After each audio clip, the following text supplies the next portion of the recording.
Hello, and welcome to Keep the Channel Open, a podcast featuring conversations about art, literature, and creativity. My name is Mike Sakazagawa, and this is episode 142. Today's guest is Rachel Zucker. Hey there, everybody. Welcome to the show. On today's episode, I will be talking with poet, podcaster, teacher, and my good friend, Rachel Zucker. Rachel Zucker is the author of Sound Machine, The Pedestrians, Mothers, Museum of Accidents, The Bad Wife Handbook, The Last Clear Narrative, and Eating in the Underworld. With Ariel Greenberg, she is the co-author of Home Birth, a Poemic, and co-editor of Starting Today, 100 Poems for Obama's First 100 Days, and Women Poets on Mentorship. She is mother to 3 sons, hosts the Commonplace podcast, and teaches poetry at NYU and other places. So, listening back to today's conversation as I was editing it for this episode, I feel like it has a different energy than most of the conversations you hear here, a different vibe. Something I often say when people ask me about Keep the Channel Open is that I started it as a way of tricking people into being my friend. That's mostly a joke, but it's certainly true that this show has allowed me to have so many amazing conversations that I otherwise might not have been able to have. Rachel has been on the show twice before, once in 2019 to talk about her book, The Pedestrians, and once in 2020 as part of our panel on the craft of the literary podcast interview. Since then, Rachel has become one of my closest and dearest friends. We talk several times a week and have gotten to know each other really well. I think that's why there's a certain ease and familiarity in today's conversation above and beyond the normal rapport between me and my guests. It's also why I was so eager to talk to her about her new essay collection, The Poetics of Wrongness, because so much of what's in this book is the details and thought processes behind Rachel's approach to poetry. And I don't mind saying that I think both the book and Rachel are genius. A few times in the conversation, you'll hear us reference some conversations that we've had before, which were conversations that weren't recorded. I think everything is comprehensible from the context, but I just thought I'd mention it in case you found yourself wondering if you'd missed something. Also, towards the end of the first segment, Rachel's dog Ginsburg makes a brief appearance. And while my first thought was to edit that out, it was just such a spontaneous and funny moment to me that I ended up leaving it in. I hope you enjoy it as much as I did. Before we get started, I wanted to mention that there are links in the show notes to purchase The Poetics of Wrongness from print in Portland, Maine, from the Book Catapult here in San Diego, and from bookshop.org. But as always, I highly recommend ordering it from your own local independent bookstore instead. Finally, in the spirit of Say Everything Poetics, Rachel and I thought it might be fun to release an extended cut of today's conversation as a patron bonus. Normally, I edit out the chit-chat and logistical stuff in the pre-show and during the break, but for the extended version, I've left that in, lightly edited for listenability.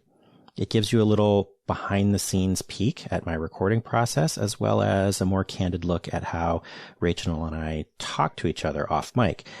If you'd like to listen to that bonus audio, it'll be available to subscribers to the KTCO Patreon at any level. You can visit patreon.com/likewisemedia for information on how to sign up, and there's a link in the show notes. Okay, let's get started. Here's my conversation with Rachel Zucker.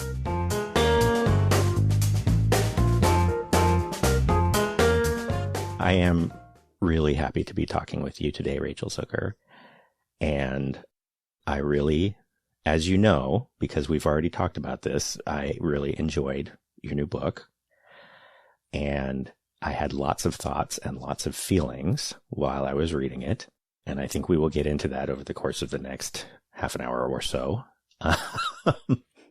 Okay, so the place that I wanted to start is with the title essay. The title of the essay collection is The Poetics of Wrongness.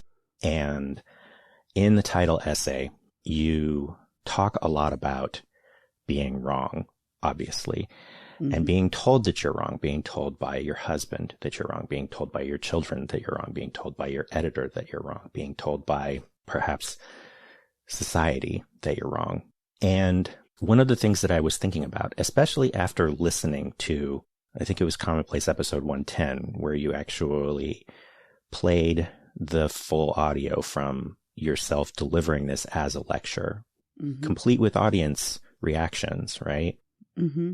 When I read this essay myself, I read it in a certain way that, partially because of who I am and partially because I know you, it had a certain gravitas to it. But when I was listening to you actually deliver the lecture and listening to how the audience responded, it was a lot funnier than I had gotten from it the first time. It wasn't exactly like sarcasm, but I think that the audience interpreted many of the things that you were saying in a more ironic way and found it funny for that reason. Mm-hmm. And so I wanted to sort of talk about the difference between, if there is a difference, between actually being wrong and being perceived as wrong. Because to me, I feel like there is something here where it's like you're being told over and over and over again by all of these different, mostly men, that you're wrong about this, about that, about whatever. But are you actually wrong? Or is it just that they think that you're wrong and they're wrong about you being wrong? And does that even matter? Can we start there? Yeah, no, that's a great question. And I'm so sorry. Like, you know me so well by now. So I'm going to answer this, or I'm going to respond. I'm not going to probably answer anything ever, but I'm going to respond by saying something about just like today and where I am right now. And because I think that's also part of the Poetics of Wrongness and my book Sound Machine, which is a kind of like, how do I write or say or even think anything without including everything that I am, all of my thoughts, all of my feelings, all of my, personal history up until this moment. It's a kind of like maximalist and impossible kind of way of trying to interact with the world. But so today's Mother's Day, which is a very complicated day for me and has a lot to do with my feelings about being wrong and the Poetics of Wrongness. I think, the last lecture in there, which is about motherhood, there's so much about motherhood in all of the lectures. And so even the title lecture, which comes first, starts really with a kind of insistence on my lived experience as being the material for my thinking about poetics and poetry. And my lived experience, especially when I was writing that book, it's changed a little bit since then as my kids have gotten older, but certainly my sense of my lived experience was that it was like 90% of it was about my experience of being a mother. So yesterday I had this Mother's Eve online poetry reading, and part of it was amazing. And it was just a really interesting group of people reading some really interesting poems. And part of it was I found myself thinking, like, why did I do this? It was very few people, and I was kind of like this MC for 3 hours.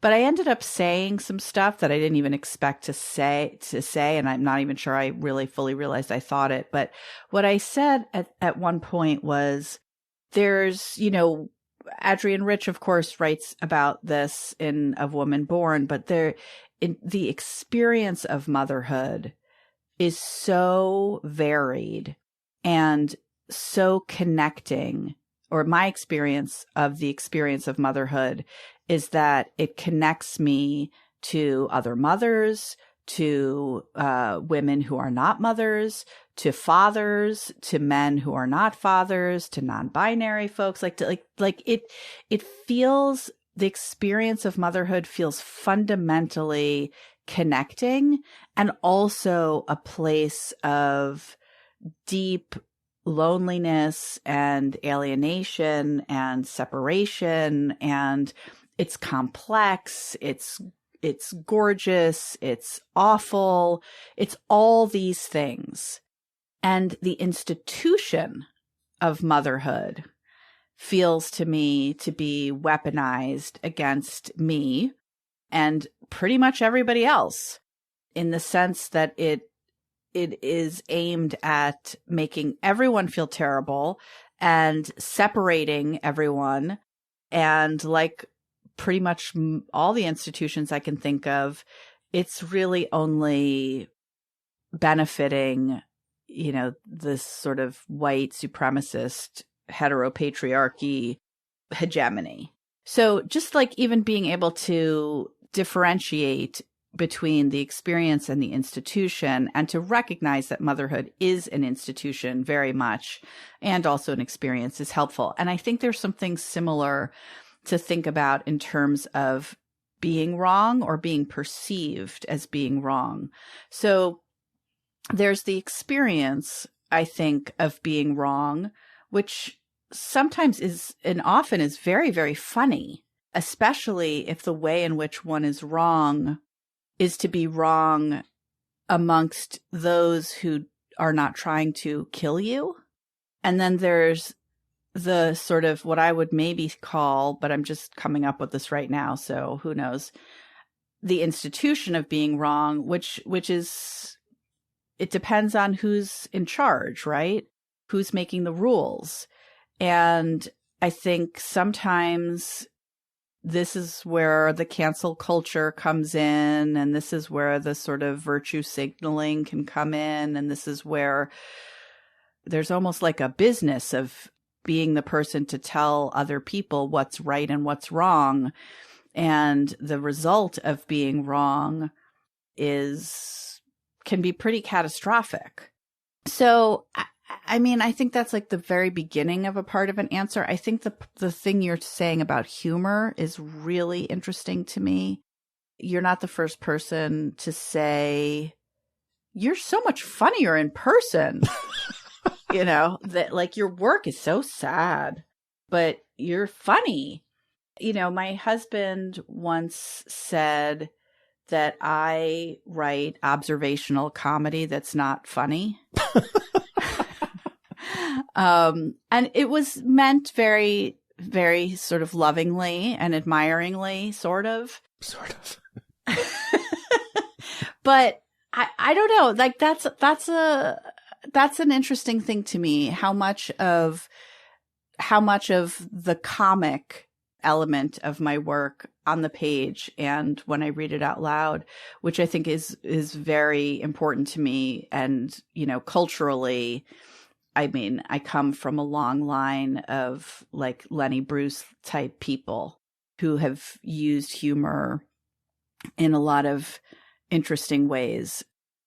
So I also think that I tend to use humor as a defense, and I tend to use humor as a way of undercutting femininity.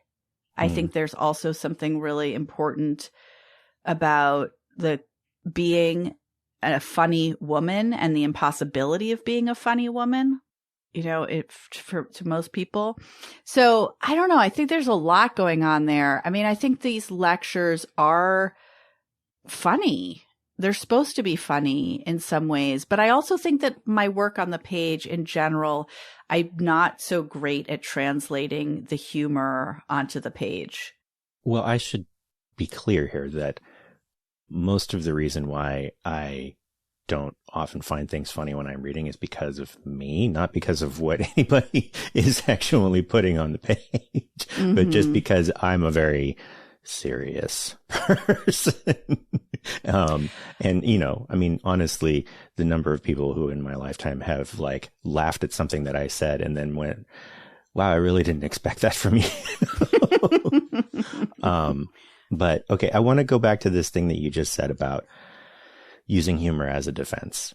And I want to tie that in here a little bit, because what you've said here and what is in the essay as well is like wrongness as like a political stance, or wrongness as that the Poetics of Wrongness has in it an inherent politicality. And you've made reference to that just now as well, right? That being wrong has some kind of a function to it, right? Like that depending on who's telling you that you're wrong, right? That if we have this hegemonic overculture that is extremely oppressive as it is to marginalized peoples, that being loudly wrong and being wrong in opposite, I mean, wrongness in that context implies opposition, right? And this is something that you do expand upon in the essay and in fact, throughout the collection. So that this wrongness, that's being told that you're wrong and not disavowing that, has this political function. But also, it kind of depends on who's telling you that you're wrong. Mm-hmm. Because you've also now, you've mentioned something about like cancel culture, which I know both you and I, on the one hand, don't really think is a thing, and also kind of do think is a thing. It's complicated, but we both have this acknowledgement, and we've talked before about this, about how this sort of thing is really just a way of people who have historically been marginalized being able to reclaim or claim some kind of power that historically we or they have been denied, and we're all for that. But in this sense, wrongness kind of means something different than it does when someone who is part of the hegemonic majority tells you that you're wrong. Mm-hmm. And also that it means something different in a third way, or possibly overlapping, but also different, when someone who is part of your personal life and with whom you are close, like, for example, a spouse or your child or your parent, tells you that you're wrong. And I feel like this is something that I feel running throughout your work. And I know that you and I have talked about, and probably will continue talking about forever, that when I'm talking about, or when you say using humor as a defense mechanism, that one doesn't have to defend oneself if one doesn't feel vulnerable in some way. And this is also something that in the confessional essay, when you're talking about the history of the confessional poetry, there's a line in there where you're talking about that these poems run on the engine of risk, which is different from the engine of shame. Mm-hmm. And I feel like that ties in here very much, the difference between risk and shame. And I feel like in these essays, read on the surface and especially taken in a more humorous mode, one kind of comes away with a very sort of like defiant stance on the part of the writer, coming from you. Like, this is my political project. And in this way, I'm actually not wrong about the things that I'm saying, except that you and I both know that for both of us, shame is like a really central part of our existence. This is something that we talked about the last time you were on the show too, about how shame functions in both of our lives. And I feel like there is this tension running through all of your work, but very much in these essays, about this tension between a sort of, between risk and shame. Does that make sense? I know I've been talking a long time. No, I mean, you're saying so many things that are so interesting to me. And I just want to back up for a second, because I think, and maybe I talked about this last time with you, and I'm sorry if I did, but I really think I find myself talking about this more and more, and I think it's really important to talk about. So one is, you're saying it's different to be called wrong, by somebody who has a lot of power, or a lot of power over me, or someone in my family, or someone who is a marginalized person in some way, and maybe is taking back power that was taken away from them by sort of proclaiming me wrong. I also think that this whole question of being wrong, as it comes up in the Poetics of Wrongness, has so much to do with the very particular historical moment that I find myself as a cis white American Jew woman in. So whether or not I am a marginalized person or not, whether I am a person who is at risk in certain ways, whether how much power I have, I mean, we know that through intersectional ways of thinking that, of course, all of us have moments in which we have more and less power over others, parts of our identity, cultural background, lived experience in which we have more or less power. And yet, I think that being Jewish in the United States at this moment is a really confusing one, and being a woman, because in some moments, someone might think like, what do you mean you're using humor as a defense? A defense against what? You know, you have all the power in the world. And then there's another part of my experience, both historical and current, in which I very much feel that that is not the case. So I think that's one of the things. And, you know, just to even back up a little further, I mean, one of the things about the Poetics of Wrongness and this idea of like accepting, abiding in wrongness rather than trying to fix it, rather like what's the alternative sort of to the Poetics of Wrongness, like the Poetics of Rightness, which I align in that essay, basically, you could say, with the Nazis. You know, that it's not, doesn't have to always be the Nazis, but this idea of poetry as rarefied language, this idea of like revising a poem to make it shorter and better and more beautiful and, you know, the best that it can be, and a kind of aesthetics of purity that historically and still today,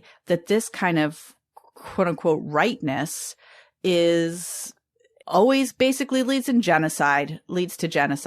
And I do believe that. And so the alternative to that is not necessarily a Poetics of Wrongness in which one does bad things and is wrong in a way that is harmful. And I think that's really important too. Like it's one thing for my child to say to me, "You're wrong," than for my child to say, "You hurt me."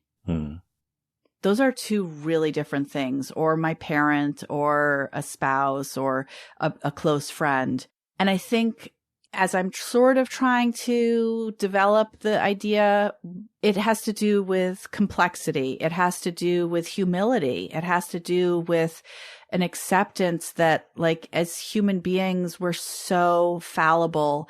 We are wrong all the time. We are wrong with good intentions. We are wrong sometimes with bad intentions. But in the perhaps like staying with wrongness, and in poetry's kind of, if we think of poetry as the place where we can be wrong and call in wrongness, as opposed to calling out wrongness and thereby like completely excluding, you know, what does the church do when they, what's the word? Excommunicate? Yes. Like the poetry of wrongness is not really about excommunication. It's really about inclusion.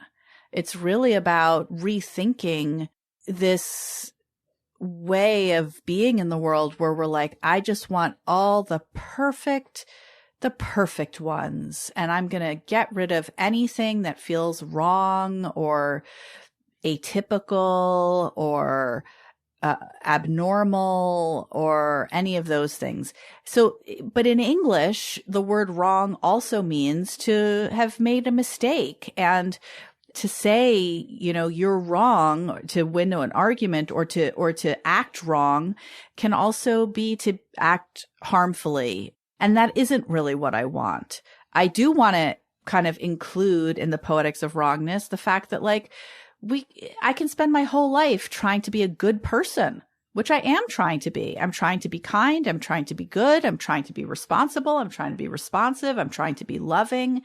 And I make mistakes every fucking day, every minute of every single fucking day. And I am really wrong. And I'm constantly wrong. And you're right. Nothing gives me so much pleasure and fear as when a straight cis white man calls me wrong and he's fucking wrong. And then I get to call him out. it's a lot of pleasure in that moment for me when it's about being called wrong, but not being, yeah. So, and that I think comes back to the poetry of disobedience or this defiance that you mention. I mean, I'll just say one more thing about this. You can cut it if you want, but, you know, that so far I've only had one review of the Poetics of Wrongness, and it was by Joy L. McSweeney, and it was on Poetry Foundation, and it really pissed me off. And one of the things that Joy L. said in her review was like, oh, you know, Rachel's kind of getting somewhere with this Poetics of Wrongness, and it's interesting. And then she sort of starts talking, that she being me in this case, like that, you know, that I start talking about the poetry of disobedience or the poetics of disobedience, which is a phrase from Alice Notley, who has a book called Disobedience and also a talk called Poetics of Disobedience. And I sort of say at the end of the chapter, Poetics of Wrongness, like, what if, or maybe I talk about it in the confessional. That's right. I talk about it in the confessional essay. Like, what if instead of confessional poetry, we had sort of been looking at a poetry of disobedience. So instead of thinking about shame, we're thinking about risk. Instead of thinking about kind of pathology, we're thinking about protest.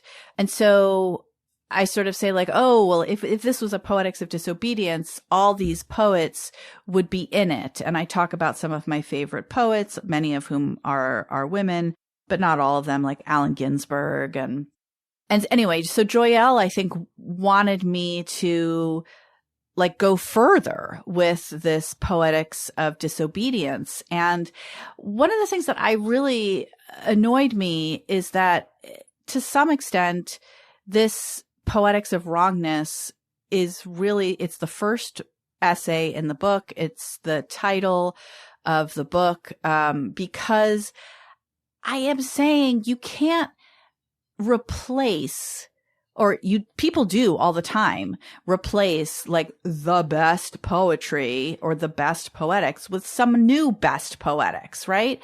Like, and I don't want to do that. The Poetics of Wrongness is not the new rightness. Then it's just the new rightness, right? Like I don't want to like, there's no progress. There's no transcendence. There's no fixing of this problem.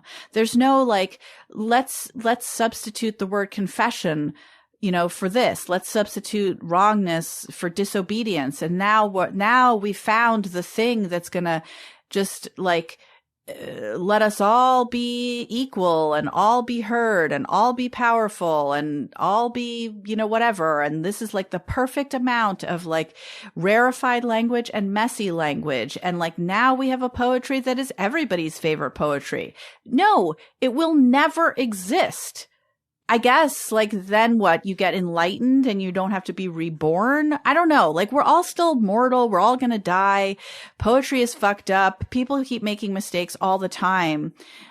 I'm trying to say, can poetry help us to spend more time in the present moment, in the what is fucked up about the world, before we try to fix it, or knowing that we have to fix it, but we're always going to fail, which doesn't mean we don't say when something is fucked up and when someone is acting dangerously and harmfully. We do. We have to do that. But can poetry be a place that is not full of linguistic or, God forbid, ethnic cleansing? Can poetry be a place that's really shitty and messy and where we live and where we love each other, you know, like, so I don't know. It's not about replacing it with something else or a better term or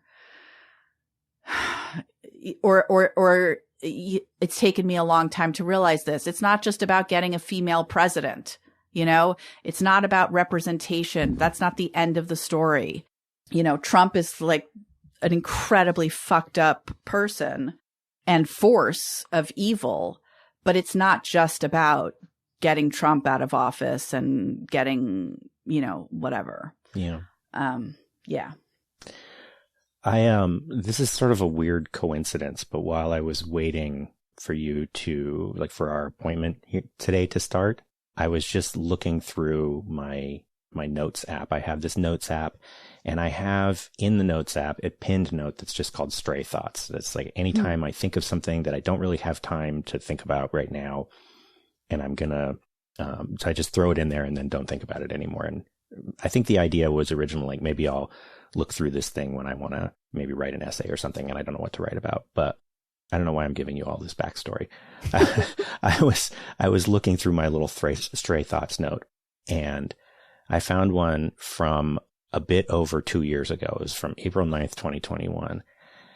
And I wrote, "This is a hell of a thing for someone like me to say, but sometimes I think that the drive toward nuance is ultimately a hindrance to our ability to actually do or understand anything." And, and I thought that was like, I haven't thought about that in a couple of years, but it just jumped out at me, and I thought maybe I should say this to Rachel today. Yeah. Yeah. But like, because I feel like what you're doing in all 4 of these essays is asking for a certain amount of, like, can we not, you know, can we not do that? Can we not, like, try to make a new Poetics of Rightness? And I think that, you know, when we're talking about these things, there is this impulse towards a moral purity that is really, really strong in our culture today. And it's not like a politically aligned thing that we see it from both sides, right? I was talking with Sarah Gailey about this in the last conversation that I recorded, that there is just, even in something like when we're reading romance novels or something like that, that we want all of the characters to be morally instructive in some way, or if they're not morally instructive, then, like, if the character is not a moral character, then they have to be a villain and they have to suffer some kind of consequence.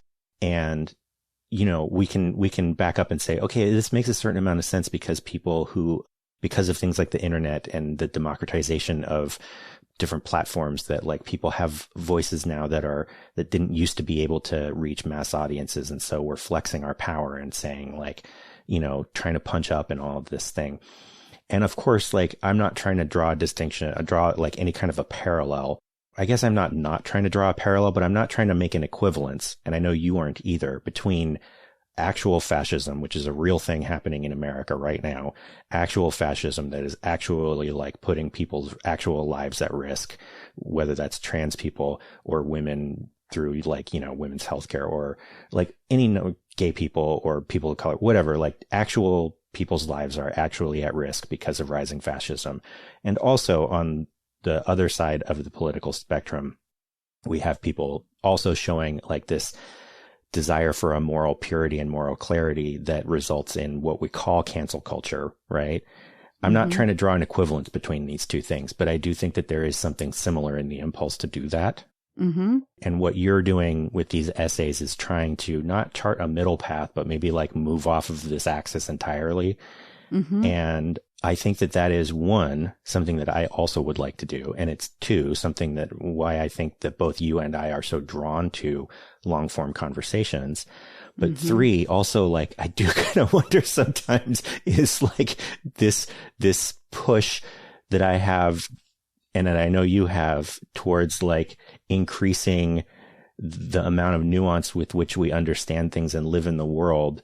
Is that maybe sometimes preventing us from doing or understanding anything? Because I know both you and I can get into these states where we're so wound up about, well, what about this? But what about that? But what about this? But what about that?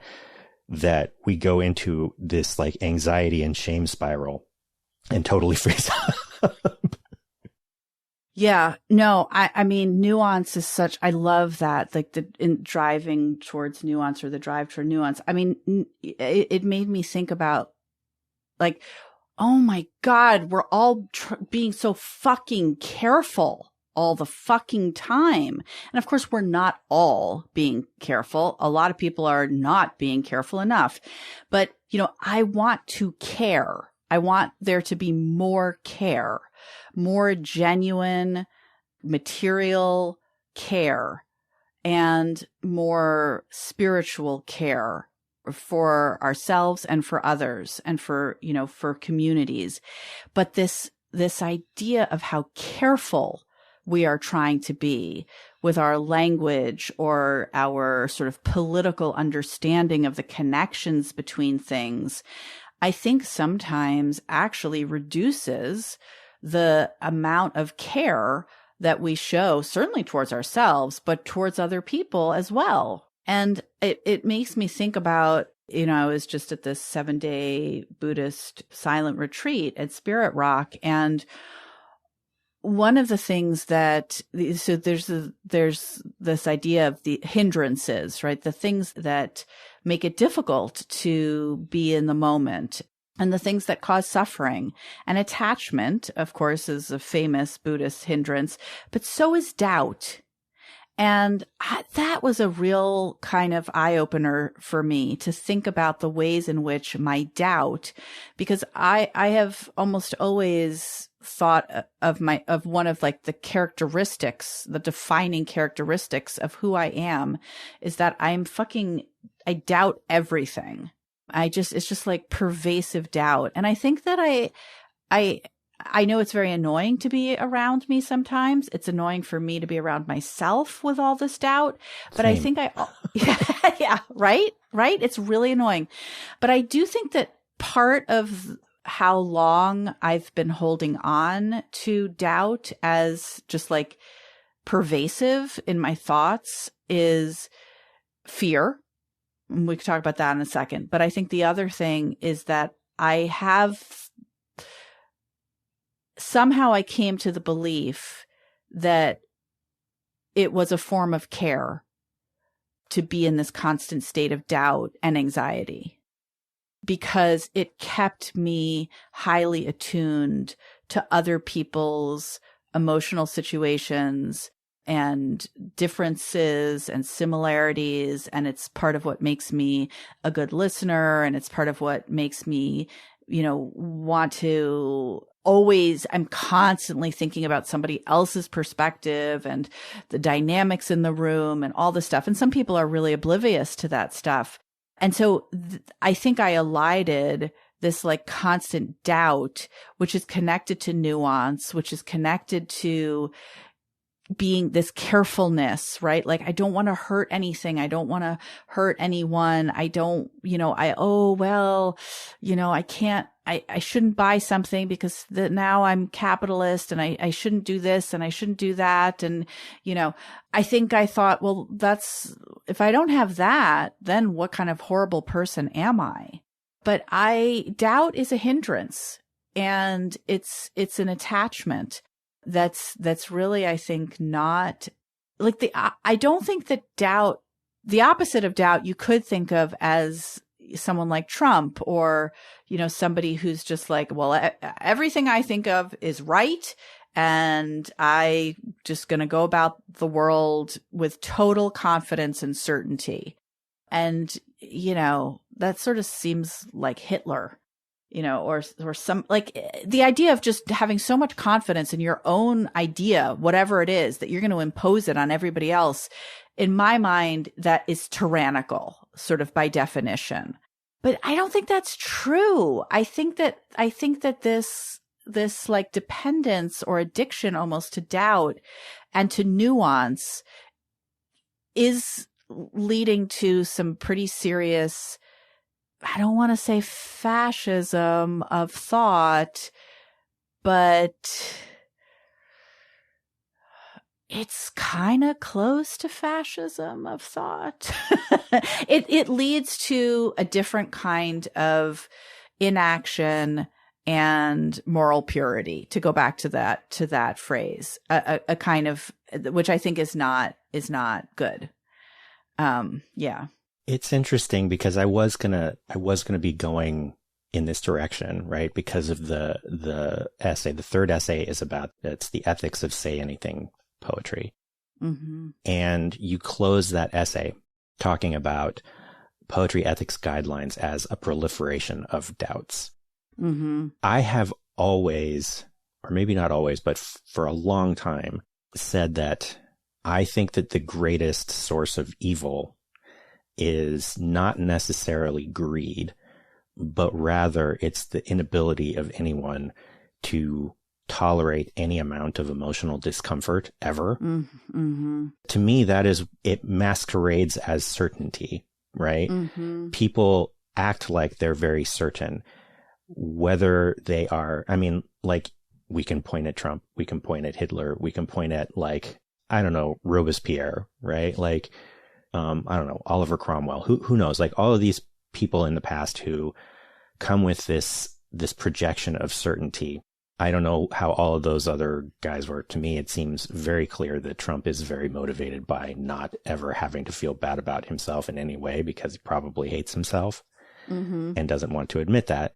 But even on a smaller level, just like in the interpersonal, like, I remember shortly after Trump's election, it was just before I had actually started up this activist group here in San Diego, but I was sort of ranting a lot on Facebook, and this friend of mine who I've known since I was in first grade, we're not close anymore, but we were friends all through high school and kept up through college. And this is a person who, you know, I grew up in a really, like, overwhelmingly white area, white, affluent part of California. And this guy in our past, which granted, he was in middle school at the time, so we can give him a little bit of a pass, but has said some of the most fucked up things about race to me that anyone's ever said to me, you know?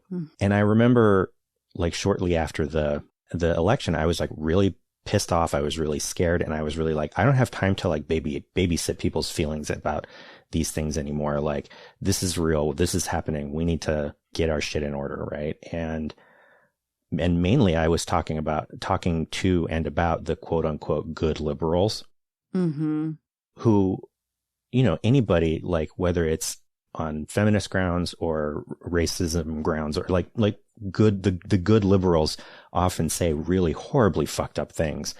Right. And he and I got into this argument, and he said, basically, like, he was sort of like, you know, I think you're like turning your anger in the wrong direction. And I was like, I'm not dealing with you right now, man. Like, I'm not doing this. And he was just like, why are you treating me like this? Like, I know I'm a good person. And to me, that line, I know I'm a good person, is like what excuses really horribly fucked up things, right? Whether it's something microaggressive, like you might get from a good liberal, or whether it's like, I don't know, Ron DeSantis, you know? So to me, this idea that we need to be able to have some amount of doubt in our premises of ourselves as a good person seems really necessary in order to behave ethically at all. And I guess I'm just, like, interested because, like, I feel like especially that third essay is really pushing towards an ethics of uncertainty, and maybe uncertainty and doubt are not the same thing. Maybe that's where it is, but it feels like you're saying something different now than what you're saying in the book. Yeah. So smart, so good, so interesting. So first of all, I just want to say, like, one of the many horrible things about being a writer and having the good fortune to be published is that I know so much more now about myself than I did when I wrote that book. What's interesting to me is that, especially since my foray and practice with Buddhism, I actually don't think that my ideas have changed, but my language for those ideas has changed. And I do think, I'm not trying to, like, dodge, like, oh, now you're saying something different. I'm not trying to accuse you of flip-flopping. Yeah, we all can grow and change. I know, but actually I'd like to blame the English language, because I think that English, you know, I'm going to say something that some linguist who's listening is going to be like, she's so dumb, but whatever, fuck it, bring it. Like, you know, I'm going to use another Buddhist example. And again, apologies. This is like American insight Buddhism, you know, for a Western audience rather than like from the Tibetan original. But so, you know, when you're meditating and you're trying to be in the present, some of the problems that you can encounter are torpor or laziness, sleepiness, or restlessness, anxiety, kind of spinning out of control, right? And what you want is to be in the middle, to be awake but present, awake but still, awake but calm, it's harder to define what that middle is, because for several reasons. One, we don't have a lot of good words for it in English, but also because it is a fundamental reality of everything that is alive, is that it changes. So you're trying to say what this middle temporal thing is, but it's constantly changing. What's easier to figure out is that if you are too much on the side of sleepiness, you're not going to be able to meditate. You're not going to be able to be in the moment, in the present. And if your mind is spinning all over the place and you're, writing emails to someone else, you're sitting there. You might look like you're meditating. You could sit there for 5 hours with your eyes half open, breathing in and out, but your brain is doing something that is not you're not in the present at all, right? So I think that there's something very similar that happens, especially for people like you and me, where it's pretty clear that the people who have a lot of certainty that they are a good person that's no good. That's no good. It's never true. It's never right. The certainty itself is fucked up. You don't see the really good people walking around telling everybody how great they are. So that kind of certainty, I would say, is almost like, I don't know whether we want to align it with torpor or restlessness, but it's on one end of the spectrum. But you and I would say, and I'll say it for myself, but I know it's true for you too, we indulge in the other side too much, which is a kind of, we call it doubt, and it feels like doubt, but it is a kind of certainty that we are actually bad people. And we are so sure. Okay, I'll speak for myself. I am so sure. Yeah, right. I know. I am so sure that I am a bad person, but I am so sure that certainty is bad, that if I even acknowledge to myself that I am certain that I am bad, that's bad. So I'm like, no, I might not. It's bad to even know that I'm bad. Because I don't know, it's very stuck up of me. Maybe I'm not bad. Maybe that's bad. Maybe this is bad. And I guess what I'm saying is this is a kind of indulgence in and of itself. This kind of commitment to okay, I'm just going to be uncertain at all moments of every minute of every fucking day, all the time. And, in a way, almost embrace doubt and uncertainty, because actually it's a cover for the fact that I am the one thing I don't doubt, the one thing I have certainty about is that I'm bad. And that is not true, number one. And much easier for me to say this about you and other people that I care about when I hear them doing what's going on inside my mind. Very hard to say it to myself. But so number one, it's not true. It's not accurate. But number two, it's not helpful. And luckily, there is no certainty. I don't think you and I need to be as afraid of certainty as we've been. And the reason that there's no certainty is because everything changes all the time. Okay. I take your, you know what? And I'm not going to, this is because we've already been going for 45 minutes. So well, let me just say one last thing, which is that you're right, that at the end of that. So first I say, you know what? Poetry is a place where we can just be wrong and we can stay with wrongness and we can investigate wrongness. And that's what poetry is, or that's what it can be. And I don't even know what I mean by that, but that's okay because that's part of being wrong. And then I say, there were these people who put things into the public that were supposed to be private, and that's a certain kind of wrongness. And this is how we looked at that. And it's problematic how we looked at it, but we have to embrace this kind of way of trying to open things up, but also think about the consequences, because there are real consequences and we don't want to hurt people, even if we want to be wrong. And then I'm like, okay, so let's think about all the ways in which being wrong has really hurt people and that we don't want to hurt people. So maybe we need some ethical guidelines. And then I say, oh, well, maybe the whole wonderful thing about ethical guidelines is it will lead to a proliferation of doubt and more people, rejecting certainty, rejecting, even the idea like that poetry or freedom of speech is this like absolute right, as if like it gives you the right to hurt other people intentionally or unintentionally and not feel bad about it and not apologize and not make amends and not try not to do that. Right? As if like poetry is a place where you don't have to exercise care and caution and love. Right. And so then I'm like, oh, the way to avoid all of, doing all these bad actions is to just be constantly in doubt.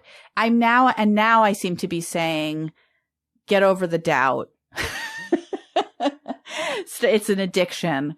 I think it's just a different language for the same thing, which is, I'll say for myself, can I take a look at why I just wrote a poem about someone and read it in front of him, in front of a live audience?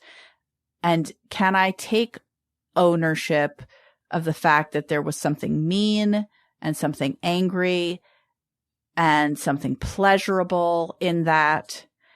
And can I consider whether that... And also something possibly politically efficacious. Absolutely. That I certainly had the right to do it. And there's a part of me that is absolutely not sorry for doing it. And can I think about anger, my own anger, women's anger, anger against, cis straight white men, and the importance of expressing it, and the way in which this was a really, really good way of getting this guy's attention.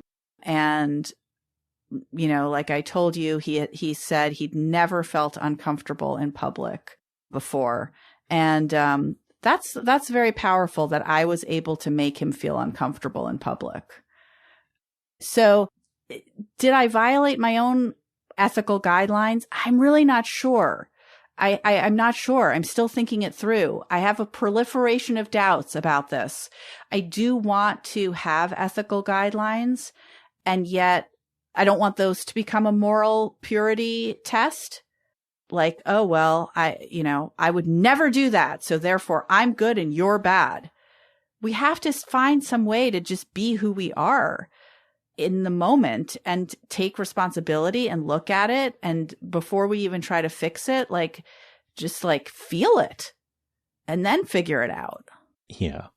So with my own self-imposed time restrictions here, I don't have time to get into everything that I want to get into. So what I'm going to do is probably unfair, but I'm going to say 6 things, some of which are related to things we've already talked about and some of which are not. And then I'm going to let you choose what you want to respond to. Okay. Love it. All right. First thing is piggybacking off of this thing that you just said. One of the things that I thought was so interesting about this collection is the way that the 4th essay, which is about the poetics of motherhood, but sort of also not, but sort of yes, it's titled Why She Could Not Write a Lecture on the Poetics of Motherhood, which I found interesting for a number of reasons. One of which, for example, is that the essay sort of is about this anxiety of not being able to define or describe or write a lecture about the poetics of motherhood, but is also, I think, in itself an example of the poetics of motherhood.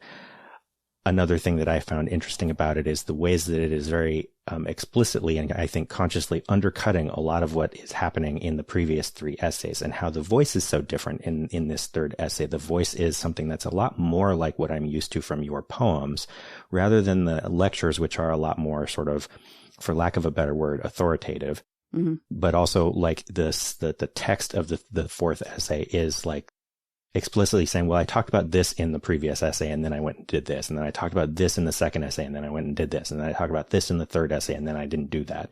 And that was really interesting to me. So that's one thing that we could talk about, or that's actually probably in itself already 6 things that we could talk about.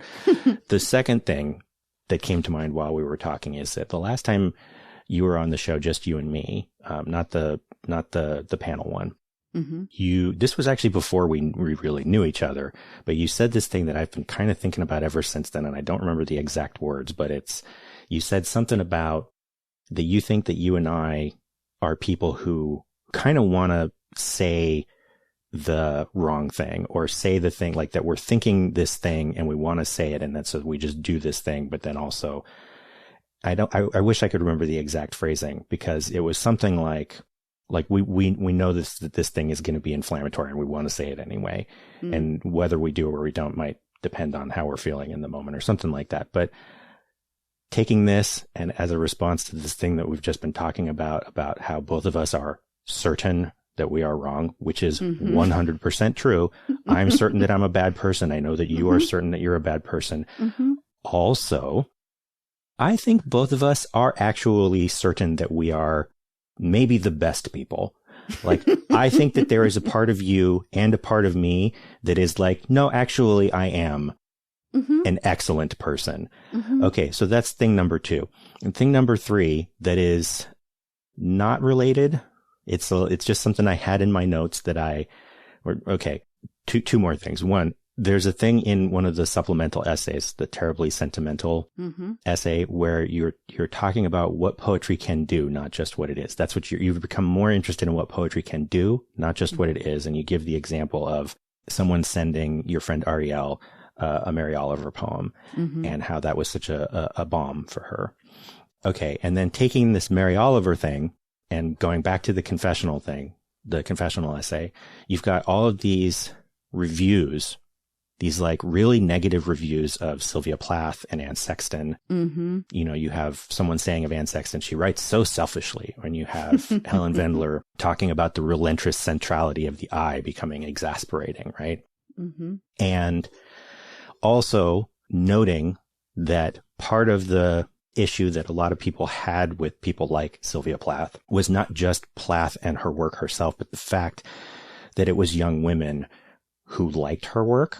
And so now I'm thinking about the way that that people talk about Mary Oliver as being somebody that we can kind of dismiss as not particularly serious, even though people who actually study Mary Oliver's work will say she's not just like nice. She actually had a lot more going on in her poetics than just like these, you know, Instagram profound things that everybody seems to latch themselves onto.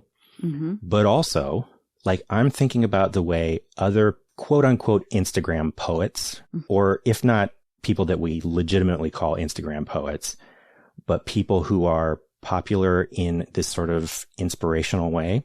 Right. So if you want to talk about inspirational poets, like maybe Rupi Kaur, which I don't know how popular she still is. And I've never read Rupi Kaur's work, but I know that people shat all over her work. Not really so much because of what she was or wasn't doing or the quality of her poems, but in large part because they didn't like the fact that she was being shared on Instagram. And the ways that people talked about Rupi Kaur's poems are very similar to the ways that people are talking about someone like Sylvia Plath. I'm also thinking of like 2 poets that I love Mary Oliver. I've never read Rupi Kaur. I'm also thinking of poets like Ada Limon or Maggie Smith, both of whom I like as people and I like their poems, but people can be very dismissive about them. And like, I mean, Ada Limon is now the U.S. Poet Laureate. So obviously it's not like she's suffering from a lack of being taken seriously. Maggie Smith is like a very popular, very like well-selling author, both in terms of like poems and memoir now. But like people do talk down about both of their work a lot and have the whole time I've known about either of them. And so I don't know what exactly the question there is, but it's like, I know people don't like Rupi Kaur, but I also kind of think it's interesting that people talk about her and Mary Oliver and Ada Limon and Maggie Smith in very similar ways to like the fact that their poetry is accessible and the fact that young women like their poetry. Like there's something here. So now I've said a whole bunch of shit to you and you can decide what you want to respond to. Well, I can just tie it all together into one response. No problem. The thing I would like to talk about in the next part of our conversation, if we even have any time left, is the school that I'm starting. Okay. And the reason that I want to talk about the school is because it actually, I think, is my way of putting into action my response to all of the things that you've said. So, first of all, it's really important to me the way you said that the lecture/essay that's sort of about my anxiety about not being able to write the Poetics of Motherhood, but that is my Poetics of Motherhood, undercuts the other essays. And that's true. And that's really important to me. And the supplemental material, the essays, that were written earlier, part of why those are included is because it's really important to me to show in the book that I've been thinking about these things for a long time. And I've thought a lot of different things. And I'm still trying to figure out what I think about them. And some of my thoughts contradict one another. And some of my conclusions are just that I don't know. So I feel really appreciative of you for noticing that, and for noticing that there are different kinds of voices, and that the first three essays are me in a way role playing with a kind of mantle of authority and seeing like, what does it feel like if I dress up in a lecturer outfit, and put on this kind of voice of authority about, do some historical research about, confessional poetry and what happened when to whom and what are the dates and what are these things called. And I think that there's so many political, social reasons, including the fact that, and this is really at the heart of the photography essay, which did not make it into the book. But I think that I've always felt like both an insider and an outsider. And we've talked about this a little bit before, but in terms of the world of poetry, in terms of the world of literature, in terms of academia, I grew up always on the East Coast to extremely literate parents, long line of, I'm like, related to Rashi going all the way back, rabbi after rabbi after rabbi. These are people who loved books and read closely and carefully and worshipped books, if you want to say it that way. I went to a private high school. I went to Yale. I went to the Iowa Writers Workshop. I'm smart. I got some smarts, and I've read a lot of books, and I've read a lot of books of poetry. And that is a really important part of who I am and part of like my educational privilege and all these things. I'm also how I have spent the past, 23 years of my life has much more to do with poop and blood and throw up and making dinner and, keeping human beings alive than anything I learned at Yale. And the time that I had at Yale, I actually spent a lot of time working in daycare centers and like learning how to live. And I spent a lot of time at Iowa playing house with Josh and learning how to cook and learning how to be married and be in a relationship as much or more than I learned anything about poetry. So, and then this thing you raise about Mary Oliver and also about number 2, which was sort of about the way that we both provoke in certain ways, even though we're so certain and anxious about being bad people. I'll say for myself, I do seem to have a compulsion to provoke and to feel that disruptive behavior and saying things that sort of polite or ladylike people don't say is actually really important. Really, really, really important to me. Even if I like think, oh my God, what have I done every time I do it? And so I recognize that a lot of my educational privilege and a lot of this part of my life is also connected to all of this gatekeeping around, in the case of poetry, I think around a general audience.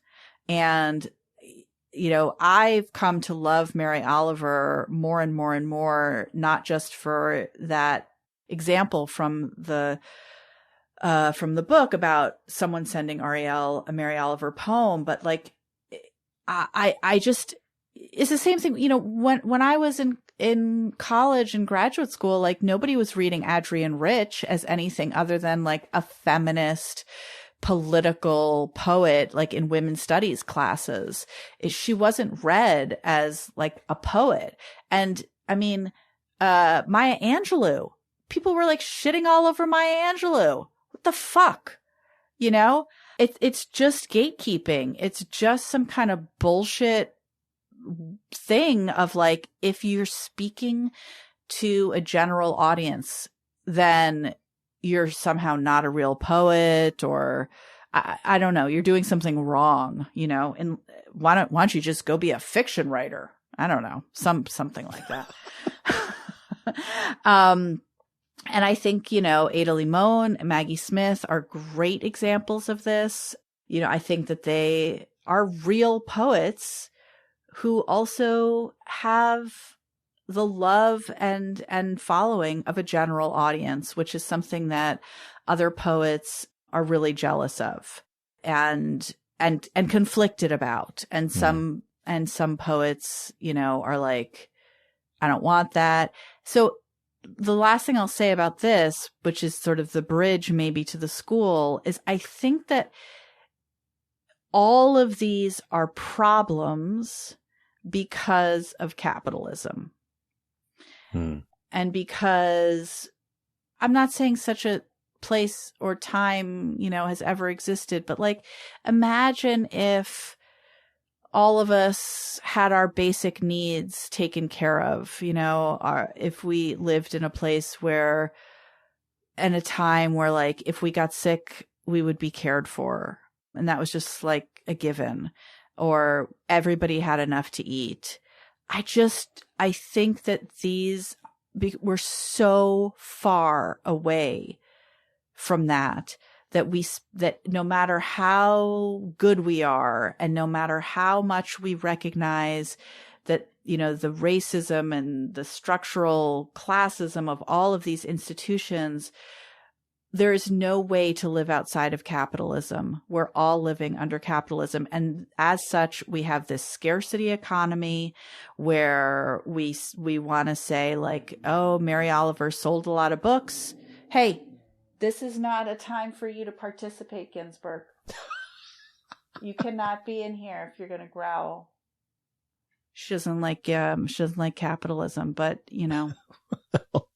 You know, I really think that's what this is about. Otherwise, why would anyone care? Why would anyone get on board with like saying mean things about Mary Oliver or Adrienne Rich or Maya Angelou? This is some kind of opportunity hoarding, scarcity economy, anxiety. You know, as the death of the book and the death of the humanities and the death of poetry and the death of all this stuff. And then poetry has this, in my opinion, completely toxic relationship with the academy, by which I mean, systems of education. And I would say education has a completely toxic relationship with the system of education.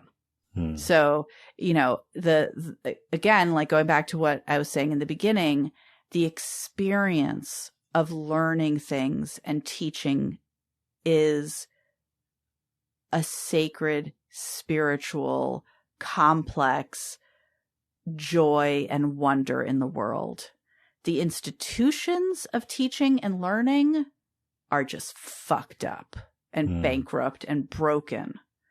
And you've got a lot of good people inside those institutions, but I would say that on the whole, we are at a time now where educational institutions, almost 201, are doing more harm than good. I'm just about ready to like abolish motherhood, abolish education, abolish it all. It's not working. It's very, very broken. And poetry can't. It has to live inside. It has to live where it lives, right? You know, but there's always going to be a conflict because it doesn't belong with capitalism, and neither do human beings. Yeah. Okay. Let's take a little break, and then we'll come back and do the second segment.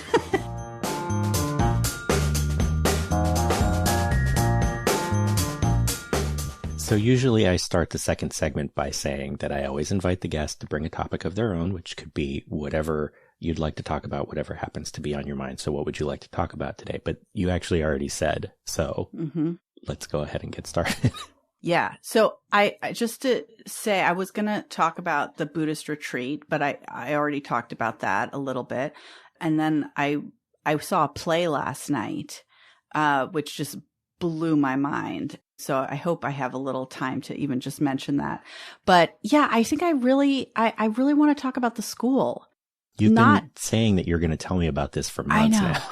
I know, for months. And so, okay, I don't really know how to talk about it. Like, I don't want to sound like an infomercial, but I'm starting this school.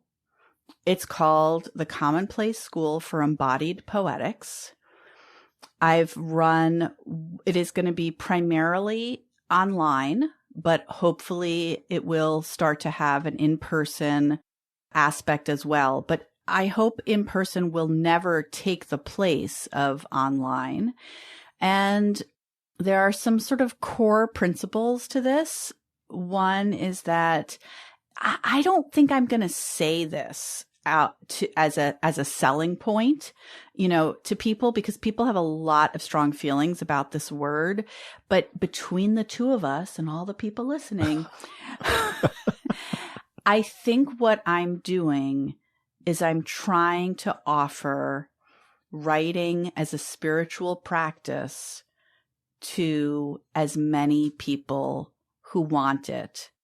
And by spiritual practice, I absolutely do not mean religious, nor do I even mean spiritual per se. What I mean more is to take it outside of the realm of capitalism. And I'm not going to use that as a selling point either. Really, what I'm doing is taking it out of the academy and trying to see if I can gather together people who will teach and learn and make things together, having to do with language, having to do with art, without the transactional expectations of capitalism. So it's definitely a non-degree program. It's a continuing education experience. People who go to church, they don't go to church every week so that they can one day end up being the preacher. They go to church every week because it feeds them in some way. So, you know, I've spent so much time in these teaching and learning writing spaces, whether, you know, teaching undergrads or graduate students at NYU, at Yale, at the 92nd Street Y, in elementary schools, you know, that are so transactional in certain ways. You know, somebody wants to take a class with me because what they really want is a recommendation from me, or they want to know which poems to submit for their MFA program, or, you know, whatever it is. And I'm not saying that these are bad things, but there are so many people who write to write, who write because it's how they figure out what they think or how they feel, or who write because they want to be published, and they want to be published because they want to be in conversation with other writers and with readers. And so I'm not trying to be naive about publishing or not publishing, but these places, these MFA programs, of which I have been a part of many of them, again, they really seem to do a lot of harm. So I'm trying to figure out, and then the other big, so one thing is, how can I offer writing classes and a writing community to people who, for financial reasons, or because of racism or poverty or disability or caretaking responsibilities, can't get an MFA, don't want to get an MFA, or already have an MFA? How can I reach those people who want to take writing classes and who want contact and community with other people? And how can I offer some employment, some source of money making for unemployed or underemployed literary workers? I mean, so many of the literary magazines have shut down. So there's so much adjuncting. There's so many universities that are shutting down, which, partly I think is a good thing. But what I don't think is a good thing is all of these literary arts workers who have no way of supporting themselves.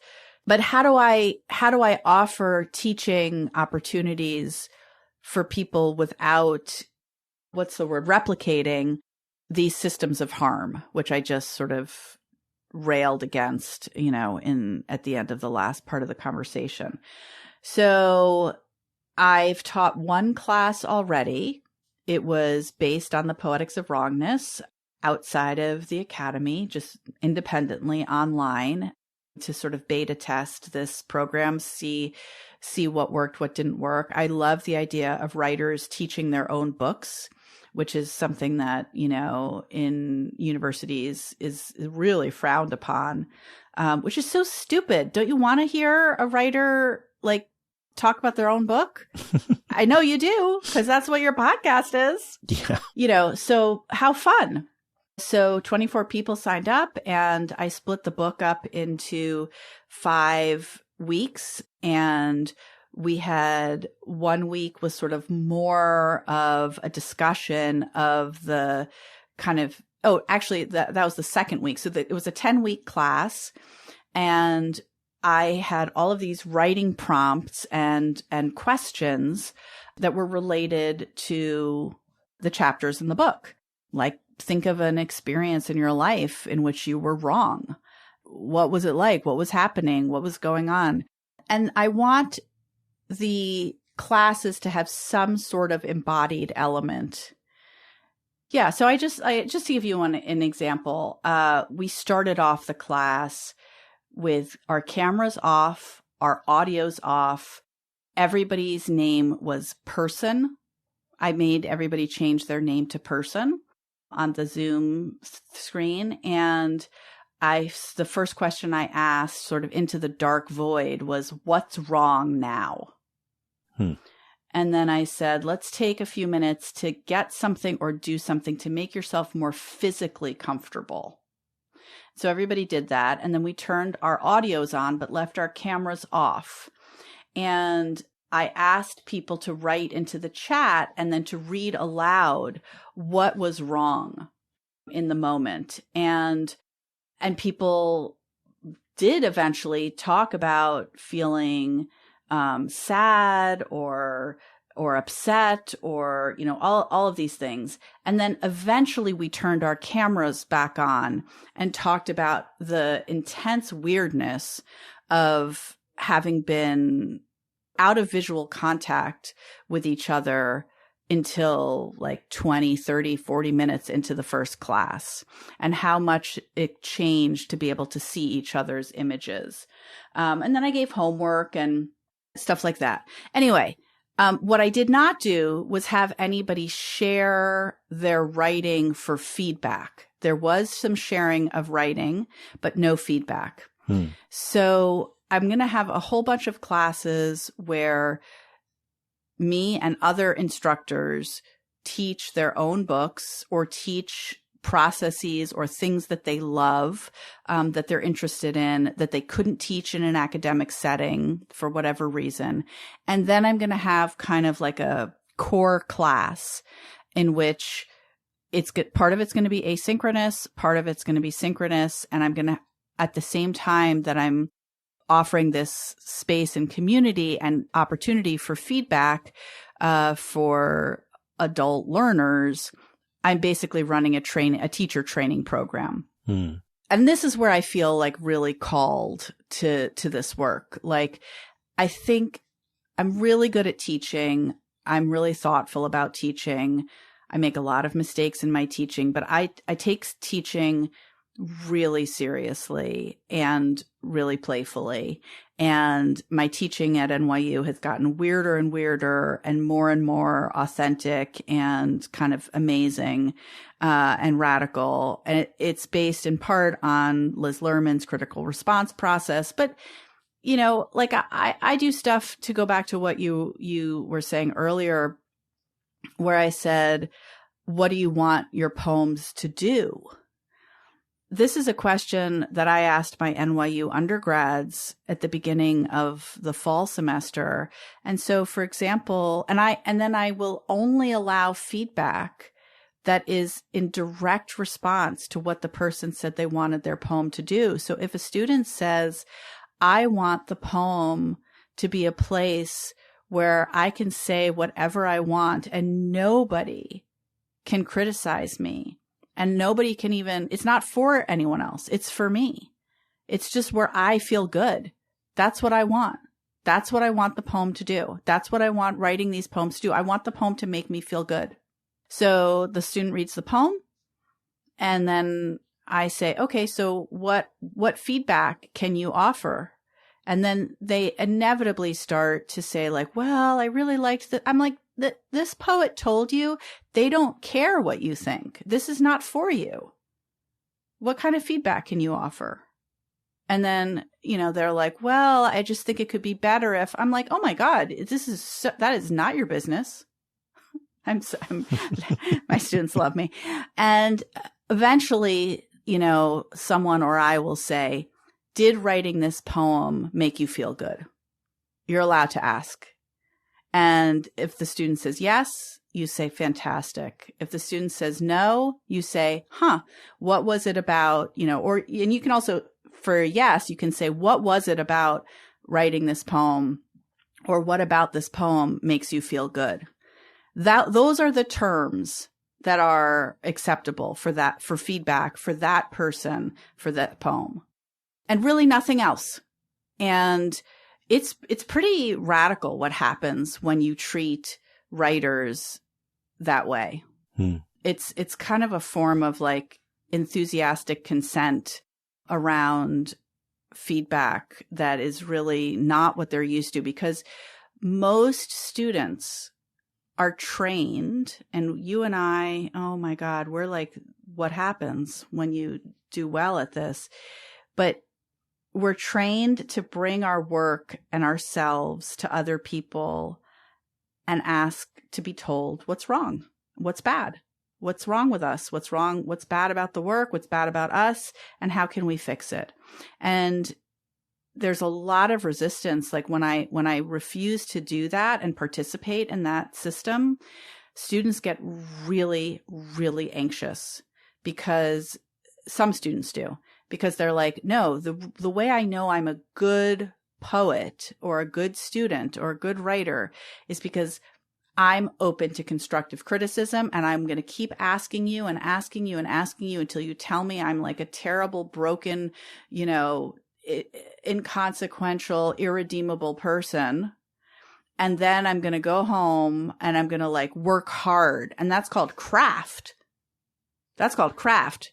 That's called serious writing. That's how you know you're a serious writer. And I'm just like, I'm not doing it. I'm not going to do it. I'm not going to break you down. And I don't believe, Liz Lerman says good feedback is the kind of feedback that makes you want to go back and work more. And I just don't believe that this like system where we tell everybody what's bad is the only way to make someone want to go back to work.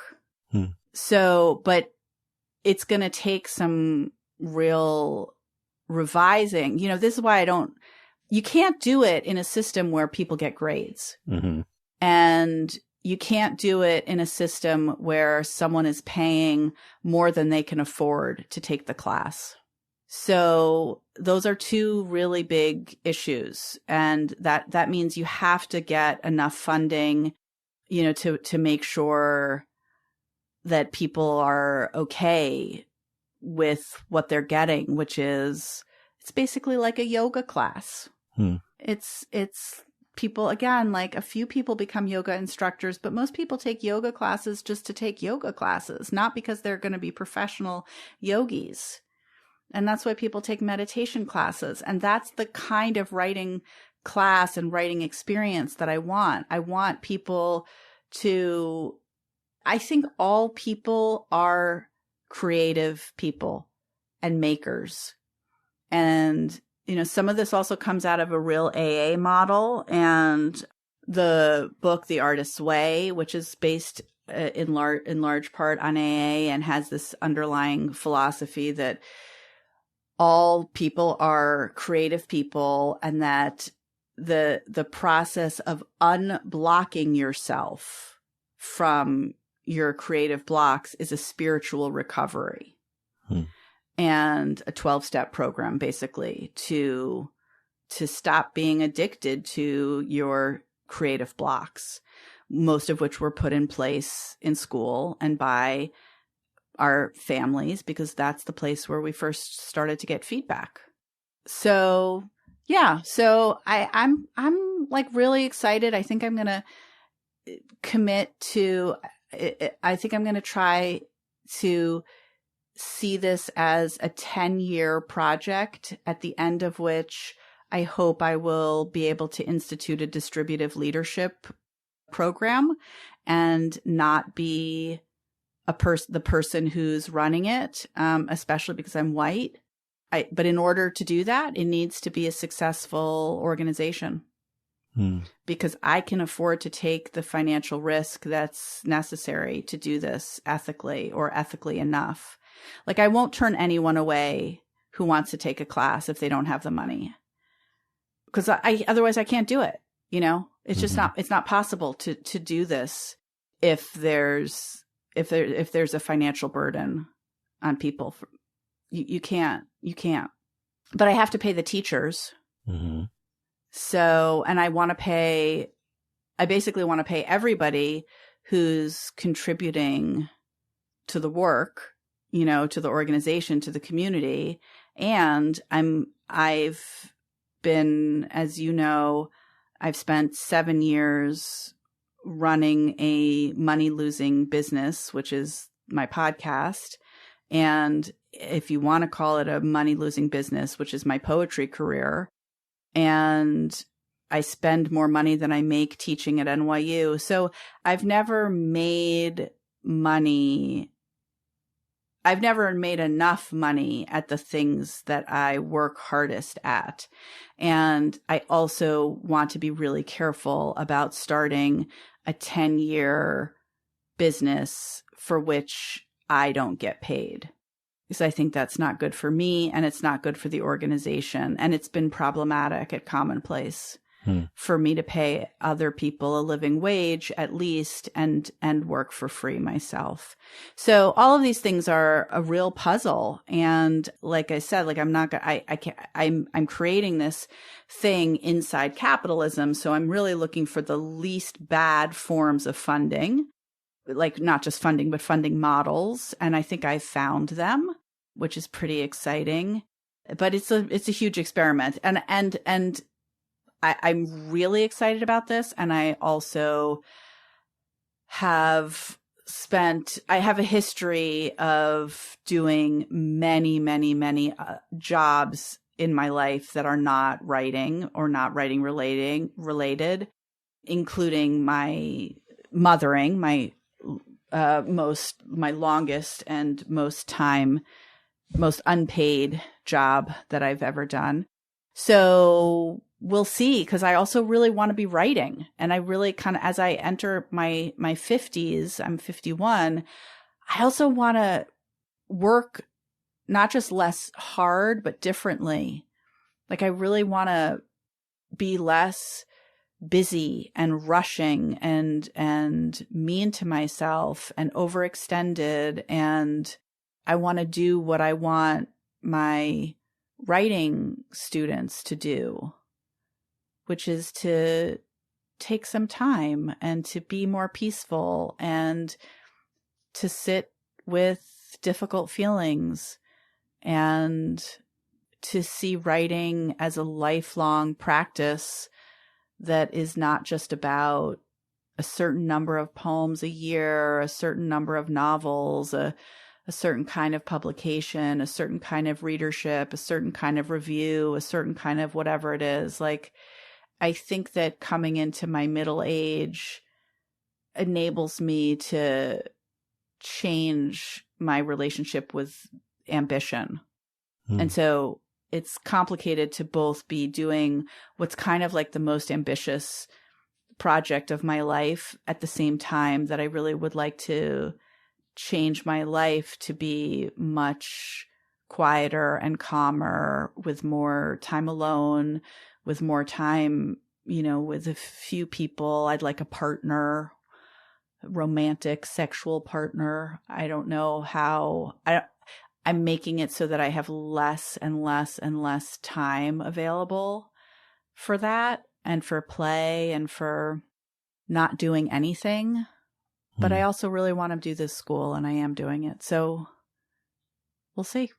Yeah. You know what I'm thinking about when you're describing this is, well, one, it's making me wonder, like, what is my relationship to any of the creative things that I do? Why am I doing them? Why do I try to put them out in the world? And I think that's a question that a lot of us don't really ask explicitly. But also hearing you describe the kind of feedback that is allowed in this structure that you've been talking about, really what you're describing isn't something that I think most people would describe as feedback, but because they're questions. And it's making me think of something that is, I think it's in the author's note of this book. It's also something that you talked about in Commonplace 110 when you were talking with Moses. You said, and I wrote this down, you said, that's the highest form for me is conversation, even higher than the poem. But the poem is the place that I feel like I can get closest to conversation. And it feels to me like what you're describing isn't feedback exactly, but more like conversation. And that's really interesting to me, especially as someone who also really values and needs conversation, and for whom, I mean, I've struggled with whether or not I call Keep the Channel Open a creative thing. But if it is, then conversations are the form of creativity that I have been most consistent about over the past 7 years. And it strikes me that trying to create a space where you are creating a space not for, maybe not even actually for instruction, but just for conversation is, well, one, it's really interesting. Two, it seems very you. And three, it does seem kind of radical. I'm very interested to see where this goes. Do you consider yourself a literary critic? No. Right. I don't. So I don't consider myself a literary critic either, even though I guess Poetics of Wrongness is a book of criticism. It's certainly not. But I guess, like, what other genre? Is it memoir? It's not really memoir. I mean, what the fuck? I don't know what it is. But yeah, do you know what it is? I think that you could probably put it in literary criticism or like philosophy of literature or something like that. So what I think is that if we can do that, or even if we can't, I think Keep the Channel Open and Commonplace are definitely creative enterprises or creative activities, creative pursuits, creative spaces. I don't know exactly that other word, but creative is definitely there. And I would say also, we either need to change what we think of as literary criticism, change the valence around that word, because what you're doing right now with me, what we're doing together, is you have paid attention. You read my book. You paid attention. You're asking me questions. You're listening to me. We're having a conversation. And that's so far from the kind of traditional hegemonic view of what a literary critic does, right? Like, you're not supposed to read your own reviews, and you're not supposed to know the person whose book you're writing about, and you're not supposed, there's all these rules, and these rules are like in place to, like, I don't know, keep for objectivity or some shit like that. But that's all based on this like capitalist model of like, okay, so that it's like, what is it? The literary critic's job to protect the reader from bad books, or alert the reader to good books, and make the historical record exist so that, it shows that like Knausgaard was the writer of our generation, like it's something about that, right? It's like, it's for the prizes, or it's for the canon. It's the canonization, right? And you and I are engaged in what I think of as a humane form of literary criticism, in which the person who made the thing that you're interested in and the thing that has been made is treated with respect and humanity and historical context and personal context. And you come to it not as a sort of colonizing, I'm going to put you in your place, either at the top of the heap, or at the bottom or the middle. It is my job to pass judgment on you. A real conversation is, I see you. I want to have a conversation. I want to be engaged. I want to have a relational interchange that is alive, that is in the moment, that is present, that is embodied, that you and I together are going to figure out like what, if anything, the Poetics of Wrongness means for you, or means for me, or could mean for somebody that's listening. And I do think that like that's why conversation is the highest form for me of human interaction in a certain way, and that poems have some kind of conversational. You don't have a conversation. I don't want to get into AI. Forget that shit. But even though we can't see each other, even though we are a country away from each other, we are having a conversation, and part of what that means is an acknowledgement that we are mortal human beings in physical bodies. And I won't always be alive. You won't always be alive. We're trying to figure out right now in this moment what our relationship is, what books have to do with it, what this book in particular has to do with it, what an audience is, what this disembodied futurely embodied audience that we're speaking to right now. Like that's wild. That's so fucking wild.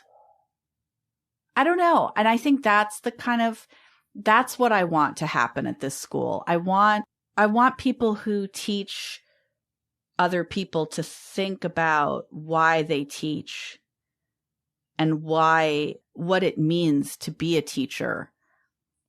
And I'm so much of it is the same as podcasting, being a listener, being present, showing up. So Yeah. Well, I don't know. Can we do another 4-year? Can we do like an every 4-year, like on an election cycle update where then you can find out what's happened with the school, if it exists, or if I just. I will keep having you come back to the show as often as you want to come on the show, and you and I have our means of communicating outside of podcasting as well, which you already know this, but it is one of the great pleasures of my life, and it's something that I am very grateful for. Me too. So the last question that I always end with is, if there is a piece of art or literature or creativity in some form that you've experienced recently that meant something to you. Yes.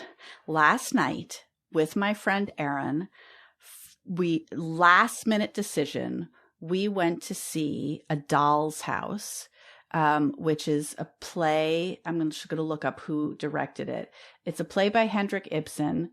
And the version that I saw was I believe it's one of the first remakes. A Doll's House has been remade over and over and over again. And Jessica Chastain is Nora, the lead. And it's one of the first ones, or few, that is directed by a woman.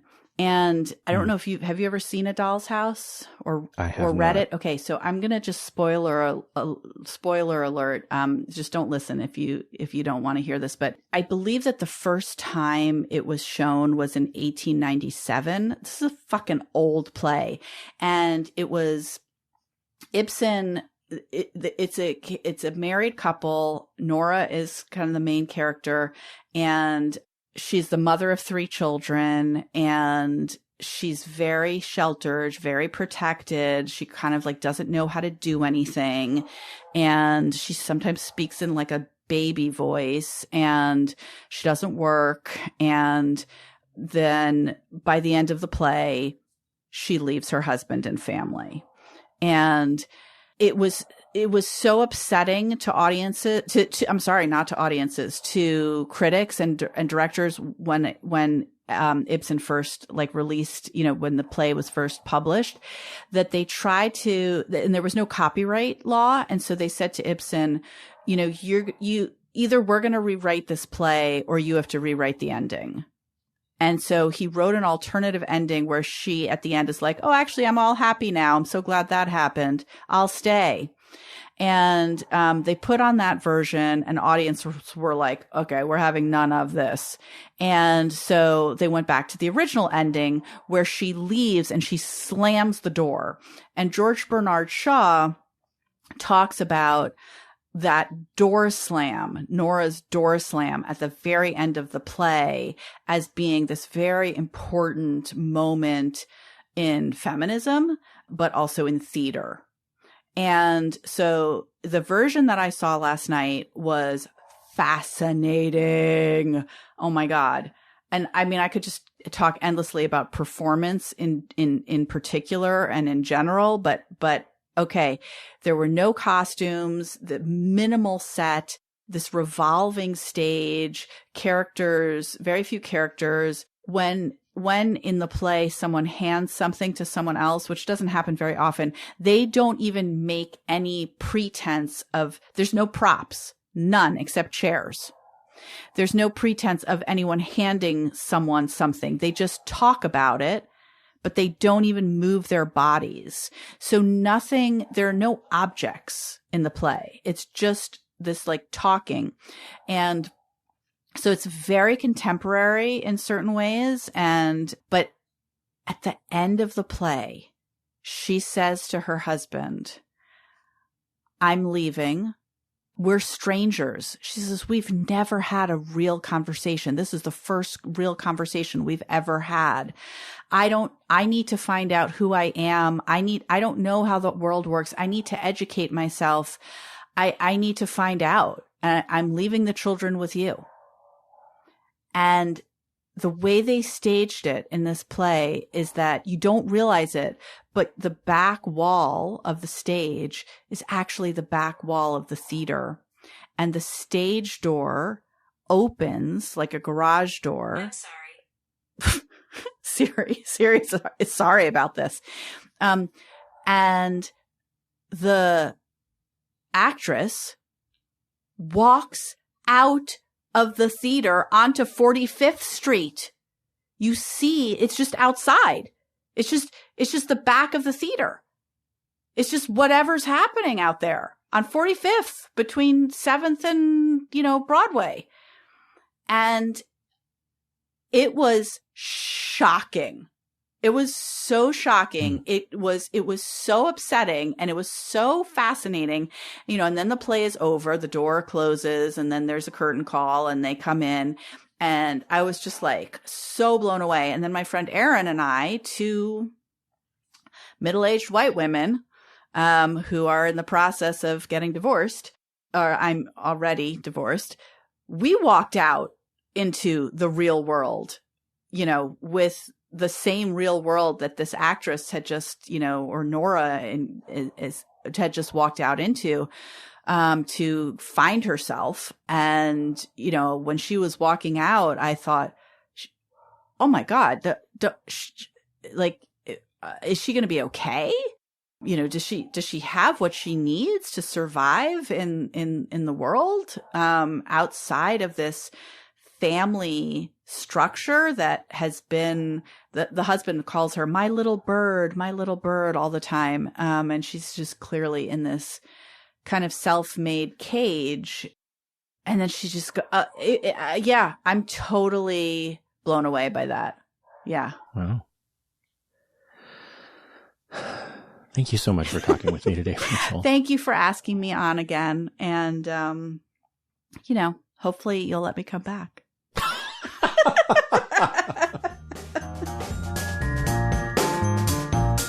Okay, as I mentioned at the top of the episode, there are links in the show notes for you to purchase copies of the Poetics of Wrongness. There's also a link to Rachel's podcast, Commonplace, which is one of my favorite literary podcasts out there. Do check those out. And don't forget to check out the bonus audio for Patreon subscribers, the extended cut of today's conversation. And that is our show. Editing and mixing on this episode is by me, the music is by Poddington Bear, and transcription help is by Shay Aguinaldo. If you liked today's conversation, buy those books, tell a friend, and share the episode. It was also just recently my birthday, so if you were inclined to give me a gift, I'd greatly appreciate it if you left a review of the show on Apple Podcasts or Podchaser. There are links in the show notes for that. And you can find all of the show's contact info, transcripts, and show notes on our website at keepthechannelopen.com. That's all for now. Coming up next month, I'll be talking with writer Nana Kwame Adjei-Brenyah about his debut novel, Chain Gang All-Stars. That will be released on July 26th, so do be sure to come back for that. And until then, remember, keep the channel open.